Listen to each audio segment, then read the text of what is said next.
I didn't expect you to be able to afford such a place. Great job, dear. We don't mind moving in here with you.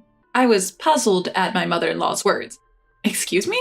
With this, I don't mind not divorcing you. I'm single now, you know? My name is Lucy, 35 years old. I'm a doctor at a women's health clinic. I live 15 minutes drive away from my workplace in a nice apartment complex, where I live with my husband William and his parents. I married William 5 years ago. At that time, he told me, "If we get married, we'll have to live with my parents. I'm an only child, and I have to take care of them." I knew from the time I was dating William that he was an only child, and I was prepared to live with that, so I replied, "Of course, that's not a problem." So, when I married William, we rented a slightly larger apartment and started living with his parents. When we first started living together, his parents told me, "You're a doctor, Lucy. It must be busy, right? Your father-in-law and I will take care of the household chores and the other things. Just focus on your work." They took care of all the cooking, cleaning, and other chores. Thanks to that, I was able to concentrate on my work. I thought the same was true for William. But half a year later, that drastically changed. Suddenly, William quit his job. Startled, I asked him, "What happened? Why did you quit?" Then, William said, "Well, I think I've done enough. I want to quit here to take a break and then start again. Plus, even if I quit, we won't have trouble making ends meet with your earnings." Why would you do something like this without discussing it with me? You can't guarantee that you'll find another job, right? What if something happens to me? "There's no point in saying things like that. We have savings, so we'll be fine." Fine, but then the one who stepped into the conversation was my mother-in-law. "Now, don't be so hard on him, Lucy. William has been working hard so far, so he deserves a little break, don't you think? All you have to do is make up for his absence by working harder." Her words left me speechless. I had also been working hard, and how on earth was it fair to suggest that I should work even harder while William took a break? That's ridiculous. It's not like William was the only one having a tough time. At my words, my mother-in-law's face changed. Suddenly, she raised her eyebrows and said, "Now, let me tell you something, Lucy. You're not the only one who has it tough. While you were at work, your father-in-law and I were taking care of the house. We were also working. That, too, without any breaks. If you're going to talk like that, we'll stop doing all the household chores. You can manage on your own from now on." What? Leaving me stunned, my mother-in-law and William left the room to watch TV in the living room. From that day on, I was left alone to handle the household chores and my job. No one else would do them. My in-laws often ordered takeout for meals, perhaps because they'd get hungry if they didn't prepare anything. And they would often order expensive dishes like sushi and soon started demanding me to leave more money for food expenses. "Lucy, please, leave enough money for us to eat. Do you want us to starve? Please try to cut down on the food expenses."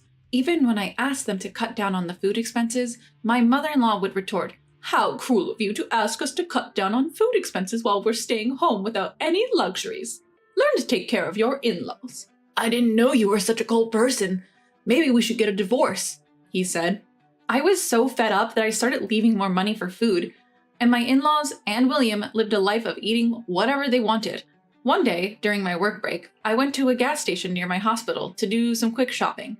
When I was about to pay at the counter, I realized I didn't have my card. It also seemed like there was less money in my wallet. For a moment, I was puzzled, and then I rushed home immediately after work. When I got home and rushed into the living room, there was a brand new large television. "Oh, welcome back, Lucy. You're early today." "Why are you in such a rush?" "Oh, Lucy, isn't it nice?" All three of them had malicious smiles on their faces. "What is this? How did you afford this?" "We had savings, obviously." "Savings?" That's when my mother-in-law spoke up. "Oh, Lucy, we didn't know you were saving so much for us. You should have told us earlier if you're going to be such a dutiful daughter-in-law. Now we can buy a lot more things. You finally proved yourself useful as a daughter-in-law." I found my card on the table. "My card?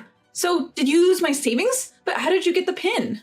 "It's not hard to figure it out. It's only natural. We're married after all." My mother-in-law looked pleased, said, "Oh, you really do love William, using his birthday as the PIN. Honestly, I thought you didn't care about him at all, but you've proved me wrong." But it's not that I set the PIN thinking of William. I just hadn't changed it since we got married. There's no way I could love William as he is now. Then, my mother-in-law and William, getting carried away, said, "Well, you haven't acted right as a daughter-in-law so far, so there's no point in making a fuss about this. The only way you can honor us is with money. Just quietly hand over your savings to us. From now on, please hand over 3,000, no, $4,000 a month. From now on, don't squirrel away your money behind our backs. Make sure to give us our fair share, William had the audacity to add. Infuriated by their brazenness, I retorted, "This isn't a joke. Why should the money I earned go to your pocket money? If you want money so badly, work for it. This goes for you, mother-in-law and father-in-law too. Please have some decency and think about the household finances before you try to extort my money." Stunned, the three of them fell silent for a moment, but it didn't take long for my in-laws to snap back. "What an insolent daughter-in-law you are! Is that how you address your mother-in-law? We can't sense any gratitude. We don't need a daughter-in-law like you for anything other than money." "What an audacious remark from a daughter-in-law whose only worth is her money! There's a limit to disrespect," fumed my father-in-law. "Enough of your nonsense!" William yelled and went to his room. I thought he had gone for good, but he came back to the living room holding a piece of paper, which he thrust at me. "I have something for you." It was a divorce paper. What's more, William's name, as well as my in-laws' names, were duly filled in the witness section. "Go ahead. File it if you dare.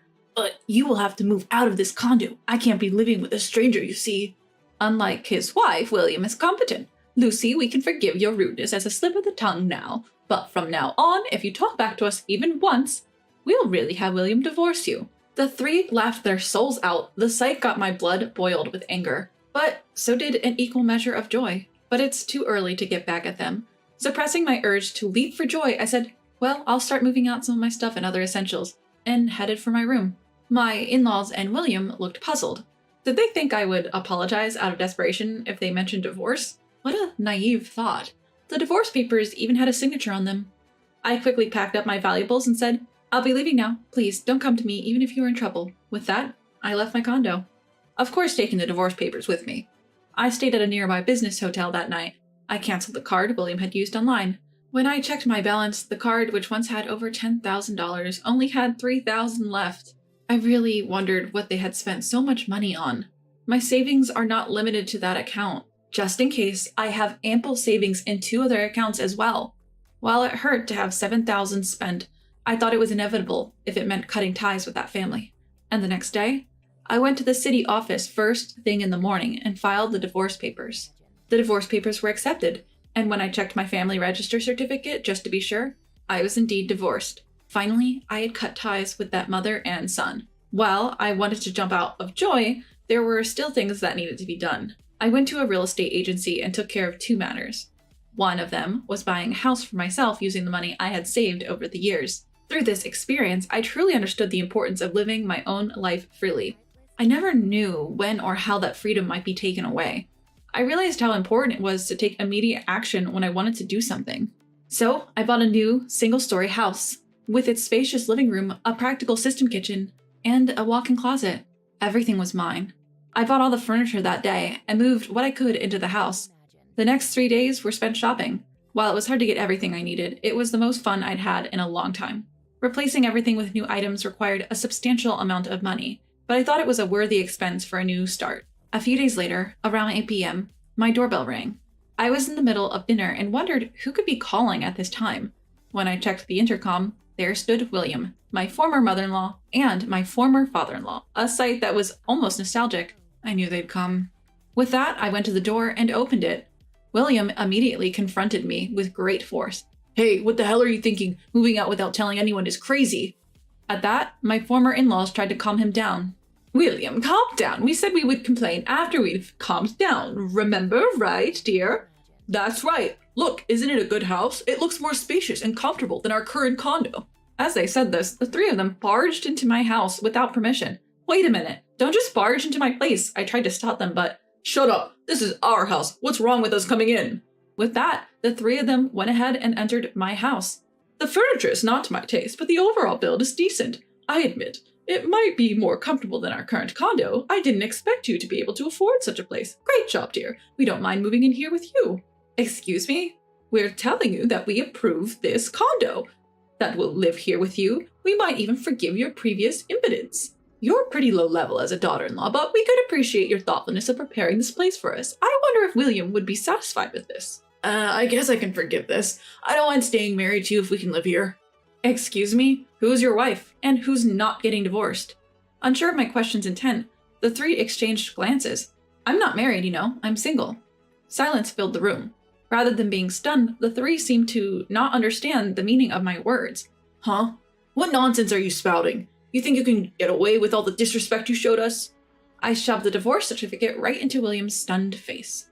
His and my in-laws' faces changed color upon seeing it. Lucy, how dare you do such a thing without consulting us? Do you think you'll be forgiven? Yep, I did. You gave it to me for that purpose, didn't you? Lucy, how dare you do such a thing without consulting us? Do you think you'll be forgiven? What do you mean forgiven? Your names were also clearly written on that divorce notice, weren't they? Writing your names there means you've made a decision, right? You were the ones who prepared the divorce papers in the first place, weren't you? William clearly told me to file it if I could, so I did. What's the problem? At that, the three kept their mouths shut, with red faces. I decided to press further. By the way, you're the ones who kicked me out. You seem to have forgotten, but the condo you guys live in right now is under my name. Now that we're strangers, I have no need to keep that contract, so I've canceled it. If you don't leave within a week, you guys will be evicted out of that place. You... Their fiery red faces quickly turned pale, and then I launched my final attack. I held my phone and made a call. Oh, hello, I'm sorry, but there are 3 people who forced their way into my house. Yes, I have trespassers here. Please come immediately. The address is... I had called the police. Everything was perfect. Don't think you'll get away with this. What a daughter-in-law. I can't believe you'd go so far as to call the police on your family. Remember this. How disrespectful of you. Each spat their parting words and fled from the house. And yet, I've been saying that I'm single. And so, my battle finally came to an end. I thought that those 3 would launch an attack at the hospital where I worked, but surprisingly, they never showed up. They seemed to have stubbornly stayed in the apartment even after the termination notice period of a week. And once I received a call from the real estate agent. However, I told them, those people are complete strangers to me. So it seems they were charged with trespassing and taken care of by the police. Afterwards, each of them was fined $1,000, but to no one's surprise, they didn't have such money. A relative from the countryside paid on their behalf, and apparently they were all forcibly taken to the countryside. By now, they are probably helping out on a farm for free at the relative's house. As for me, everything is going smoothly. My new life is so comfortable since I'd completely forgotten how wonderful living alone could be. Having been away from living for myself rather than anyone else for a long time, each day feels fresh. From now on, I plan to enjoy each day to its fullest, in order to make the most of my life.